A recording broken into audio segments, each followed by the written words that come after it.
Consejo de un ángel. Asina nang ayega pa fu di ciudad. Un día ángel nang avisa.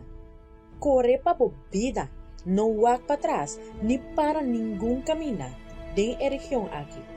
Vai den eseruna si boso que escapa de morto. Génesis capítulo 19, versículo 17. Consejo pa esunan kung no que sale lastima, no wag pa atrás. Hui, vai den eserunan y no para ni un camina, vai pa un lugar que aparentemente está más difícil. Es aquí ta lo que Lot escucha de un ángel ora el aguardo salva de destrucción de Sodoma y Gomorra. Pa nos liberar de obligación a malo y salvarnos alma, no tiene más precioso.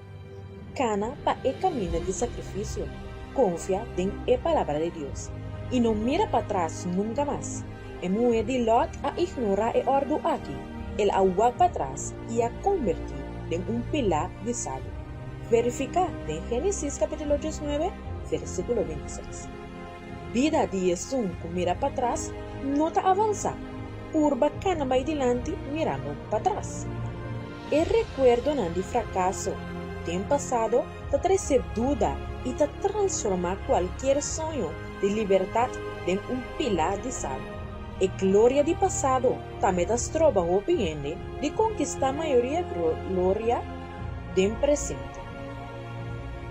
Liberámonos del pasado para siempre, sea eta bom o malo. Dar un step de fe rumbo para el cero, sin mirar para atrás. Sin miedo, sin sentimiento. E año está acabando y vos no te aceptar 30 años nuevo cargando escaletna de año viejo.